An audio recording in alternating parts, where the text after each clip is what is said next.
for just a little bonus Friday live. I was looking at houses today and I tried to do a live and the quality was terrible. So apologize for any of those who had to suffer through that. But I figured I'd just pop on, say hi. I've had a couple requests lately to just kind of have a kind of a random musing sort of live. So we're going to do that along with Ryder, who is just home recovering from her spay surgery. She did great. She's only a little sad that she can't run for another 3 days. She loves to run and play, particularly in the backyard. So she's been feeling a little bit like cooped up, which I can understand. And off she goes.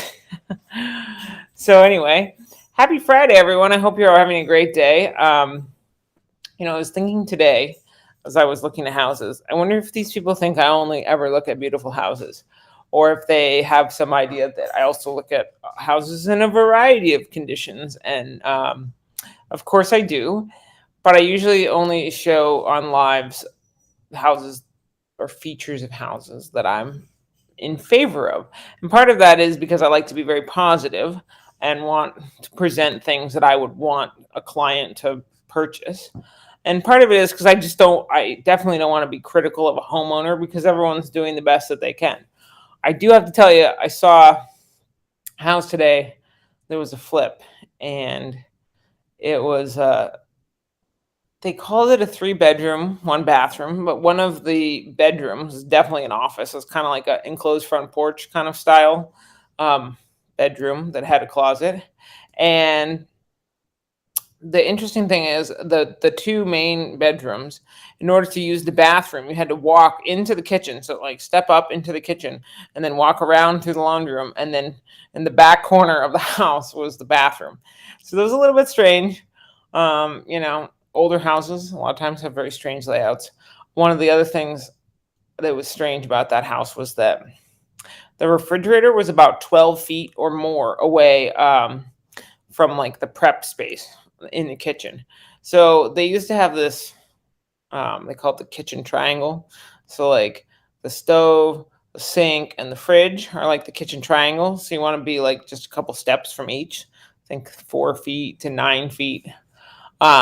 There's some debate, like the kitchen triangle is kind of going away as far as design in favor of work zones, which I kind of get the idea of that. Like you set it up where there's different work zones. And that's kind of actually how Emily and I are trying to set our kitchen up because it's pretty small and we both want to be able to work in there. So we kind of look at the area where I might be cooking, can the area where she might be baking be separate from that? So that's kind of a challenge. Anyway, not, 4 to 9 feet is fine, but like 12 feet and kind of at the far side of the washer and dryer for the refrigerator is very difficult. Some people have very interesting house descriptions too. I mean, it is hard. It's challenging to come up with a description for a house that you're listing because of course you want to highlight all the best qualities, and someone's home is their castle. So you want to be respectful of homeowners always, regardless of what the condition of the home is. So let's see. Ryder is gone. Hopefully she's not chewing something up. I might have to go find her in a few minutes. But it's been a pretty nice Friday. We had a great trip to Disney. I do have a couple of videos in the works on that. I've just been a little slower at my editing process to get that out.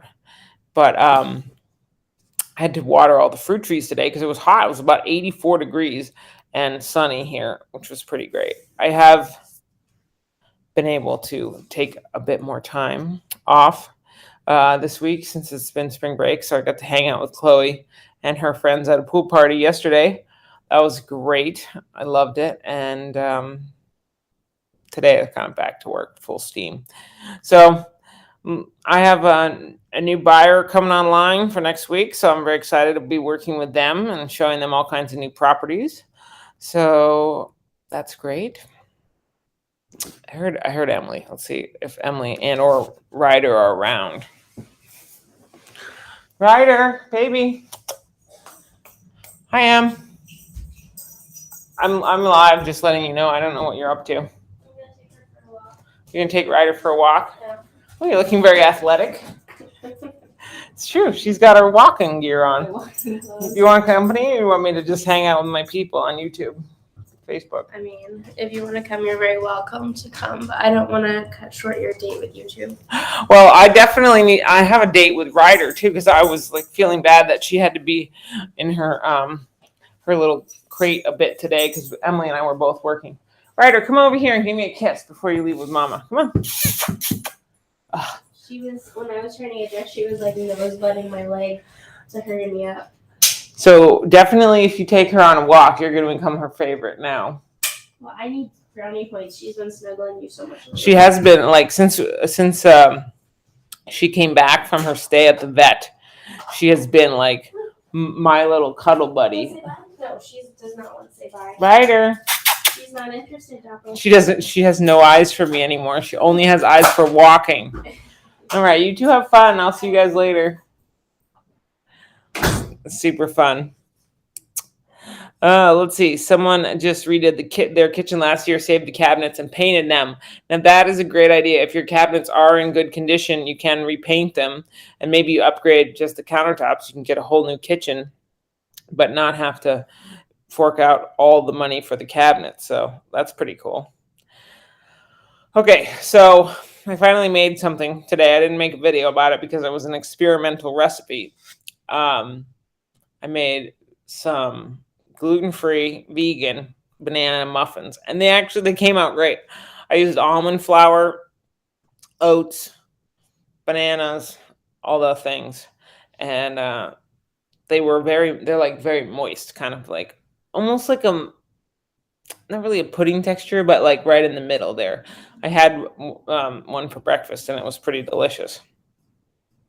So someone asked if Ryder is fully healed from her spay, and she's not quite. This coming Wednesday will be 2 weeks, and that's when she's allowed to start running, playing, and bathing, which we're going to be happy about. The bathing in particular.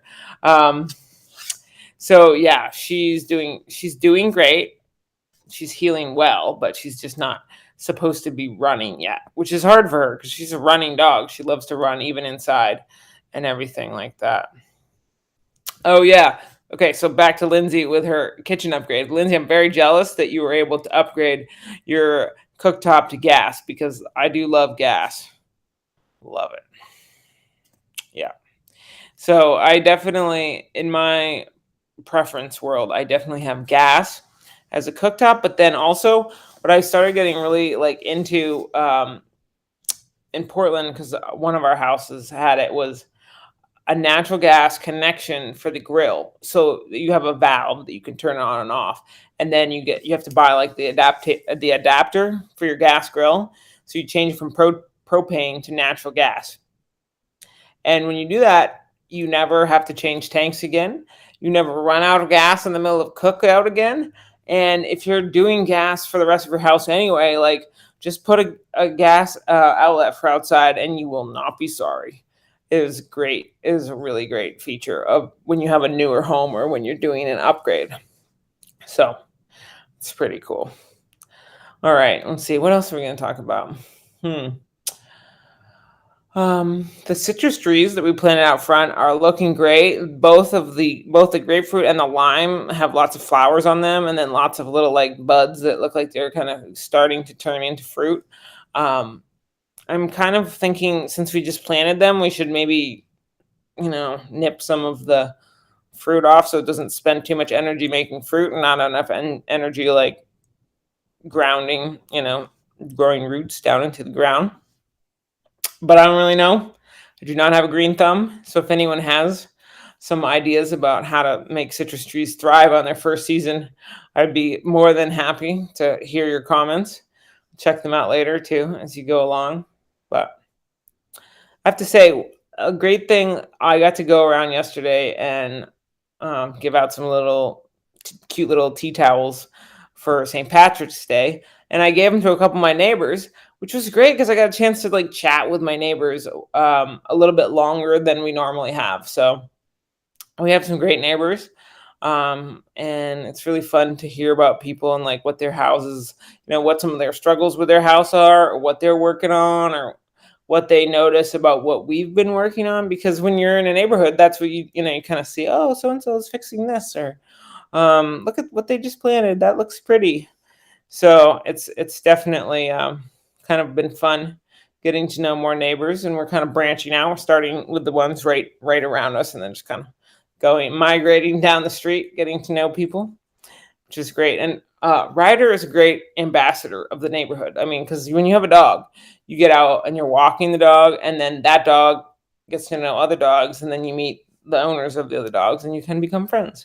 So it's a great way to get out and meet your neighbors, for sure. Let's see. Hello, everyone. All right. Let's see. Anyone have any questions? I was actually thinking I was going to try to tell a travel story, but I didn't have one at the top of my mind. So, anyone have any travel related questions? I will take them in the comments if you do. I had one, but then it just out of my head. Oh, speaking of travel, my parents are in Florida, which is fabulous. They're traveling down to the Keys this week, and then next weekend they're gonna come and visit us. So it was really cute. Chloe's in the car, and she's like, "Nan and Grandpa are coming to visit." I'm so excited. I miss them so much. So it's pretty exciting to hear that happening. Well, hello, Lori from Ohio. Thanks for joining me, and Kim from Erie, Pennsylvania. That's great. All right. Let's see. Well, here we go. Someone from New Zealand chimed in with a question. Thank you. You just had a couple of glorious days in Queenstown, New Zealand. What parts have I seen? So I've actually been to New Zealand twice. I feel very fortunate to have been able to do that. I went once by myself, and I went to New Zealand for about something like four weeks, and then I went to Australia for 10 days. And it was super cool because that first time that I went there, it was probably like 2007, 2008, somewhere in that range. So I was younger. I was a bit bolder than I am now. And I went there with like a slight agenda and a Lonely Planet book, but it was actually not really Lonely Planet. It was like, it's called the Tramping Guide to New Zealand, because down there, that's what they call like hiking. They call it tramping.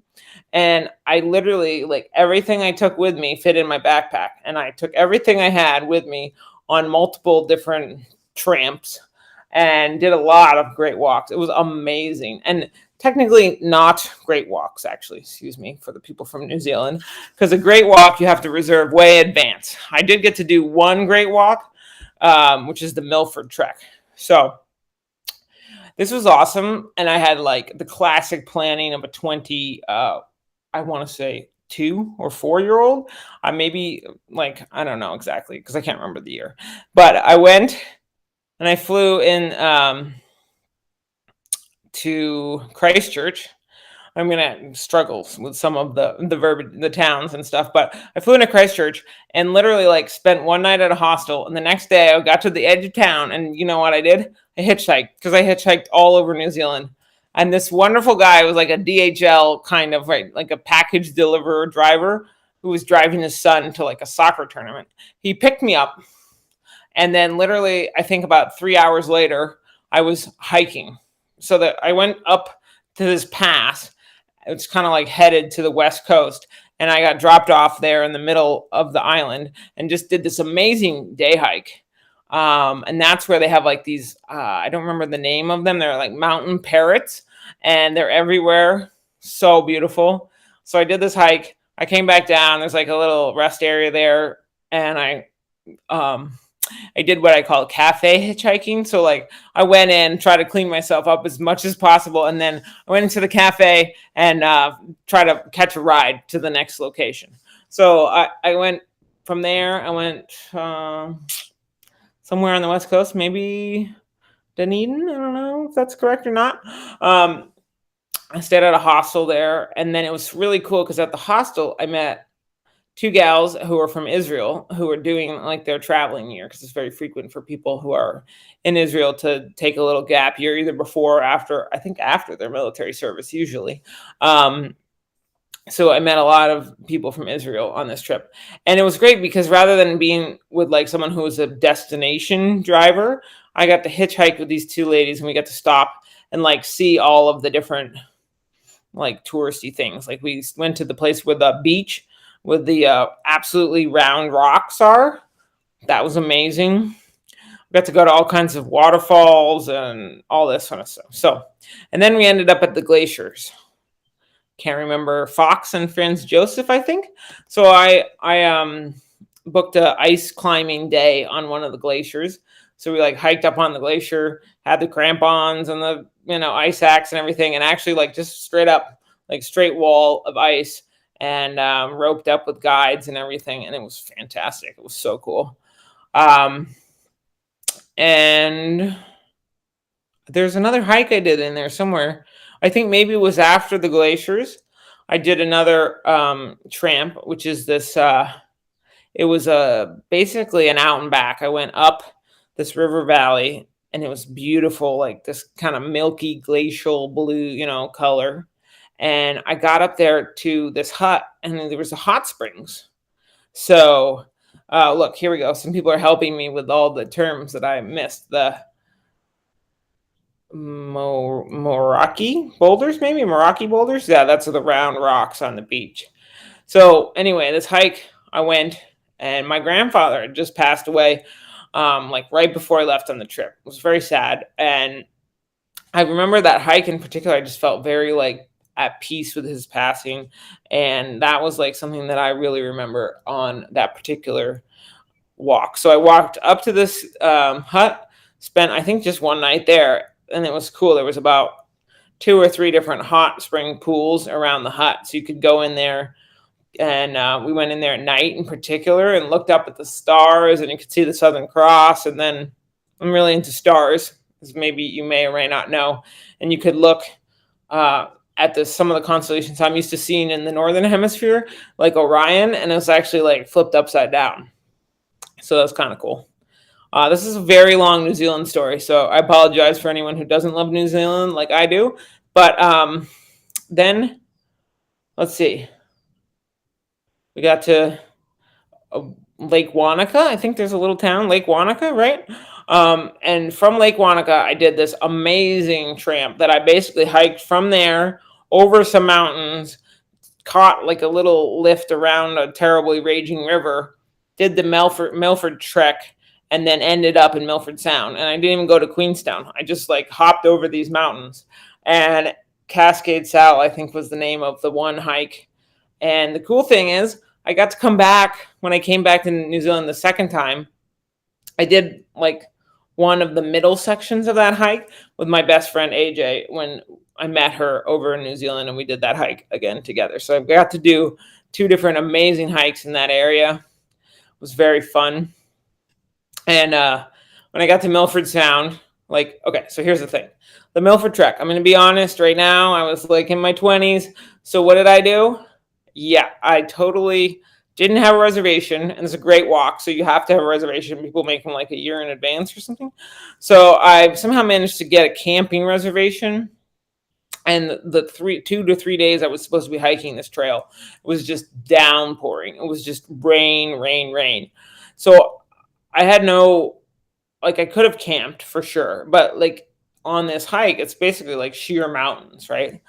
And someone gave me this little like tip that I could hike up to the saddle of the Milford Trek, and I'm pretty sure that's a Milford Trek. And if I'm wrong, then I apologize. And I could go like down across the way behind this lake and camp in a place called literally the Valley of the Trolls. So although I was like, that was my plan on paper, like I'm going to go camp in the Valley of the Trolls. My plan all along was to camp hike to the top of the saddle and stay in the emergency shelter out of the rain um, before I continued the hike. Of course, the rangers would not have liked that, so I waited until I knew it was going to be like basically dark, and I like hiked up as the ranger was like hiking down, and he asked me where I was going to go, and I told him I was going to go camp in the Valley of the Trolls. I know. And then stayed in the emergency shelter, made it to Milford Sound, and the rain that was like there was literally a waterfall like every 10 feet because of how much rain we were getting. And when I got to Milford Sound, the rain disappeared and the most beautiful sunset came. It was awesome. I love it. All right. So yeah, that was my like New Zealand 1.0. Oh, but it's not even done really. So I met some people on my hike who lived in Auckland, and I spent 4 days on the North Island in Auckland, and maybe 5. And they're like, "Oh, call us when you're gonna fly up there." And I thought like, "Oh, we would meet for lunch," you know, 'cause and no, Tom and Vicky, they picked me up at the airport. They brought me to their house. They hosted me the whole time I was there. They asked me what I wanted to do. They cleared their calendars, took me down to do the Tongariro crossing, which is like one, the day hike. That's like the Mount Doom day hike. And they just like showed me the best time, the best hospitality. And they took me on their boat in the Bay of Islands, like Auckland Harbor, and they were so amazing. I loved it, and I feel really sad that I didn't like I don't know, I didn't get their like proper contact information or like hold on to it. Like somehow it got lost. Like I don't have their email address or anything. I'd love to be able to just like send them a little update, and they were just such generous, open-hearted people. And I have to say, traveling the world and like doing things like hitchhiking all over the South Island of New Zealand, it makes me think like that like people are just generally good, right? Like people are open-hearted, generous, kind, and for the most part, like the stuff you see on the news is like the 0.1%, and it's mostly people who are just very awesome and want to open their home to people, not people who are looking to do you harm. So that's kind of how I like started my life in my 20s, looking at life that way, and traveling and meeting strangers and making them friends. And I wish that like I said, some of the people from my travels I've stayed in touch with, and unfortunately, a lot of them, like due to a lack of good record keeping on my part, I've lost touch with. But I still have that memory, and it's pretty fantastic. Oh, look at that! You live near the Tongariro crossing. That's awesome. All right. Let's see. That. Oh, and then basically when I went back to New Zealand for the second time, AJ and I did, like I said, we did a hike kind of in and around Queensland, which was great. And then we also went up north to a beautiful area where we kayaked, like on the coast. Golden Sands. It was fantastic. I don't remember the name of the area though. And we saw the penguins. We saw little penguins. That was awesome. And then we took the ferry across to my geography is a little bit failing. So if we took the ferry from the South Island to the North Island, we ended up in somewhere and had a great time there because I got to see one of my friends who I hiked on the Appalachian Trail with, or something like that. PCT maybe. Yeah, that was pretty awesome. So anyway,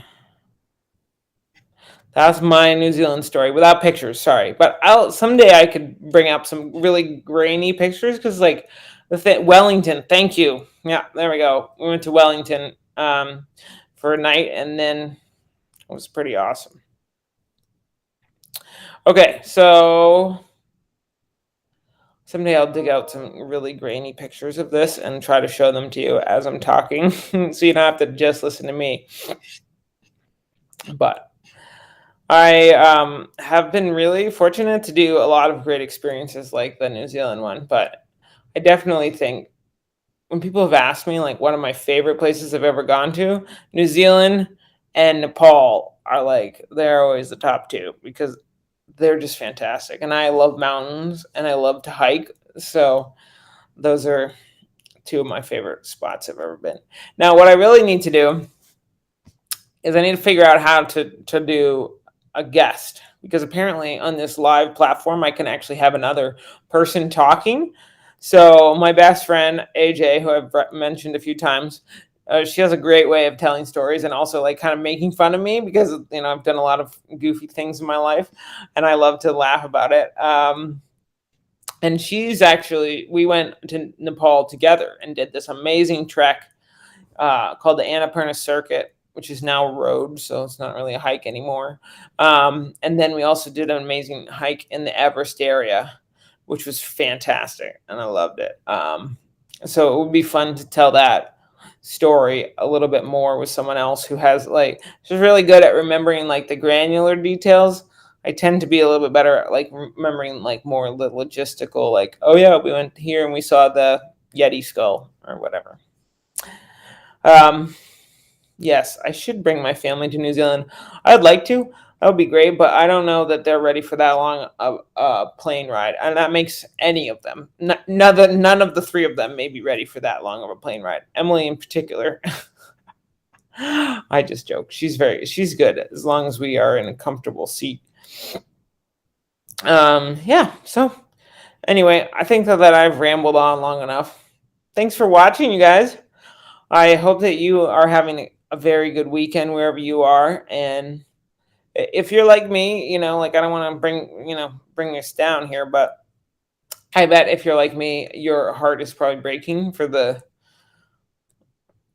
crisis in Ukraine and hoping that that will come to a swift and peaceful resolution, although it doesn't seem hopeful at this time that that's the case. So I just like to say that, you know, I have been thinking about that a lot, but I've also been like remembering that people are generally good and hoping that that there are, and we've been seeing right stories of people being really good in this crisis. But I don't know what to say. I don't want to bring you down, but I just would like to say collectively, I know many people's hearts are breaking, and I just hope that we can continue to take meaningful action to support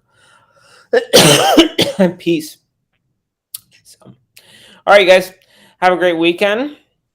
Enjoy, and I will talk to you guys later.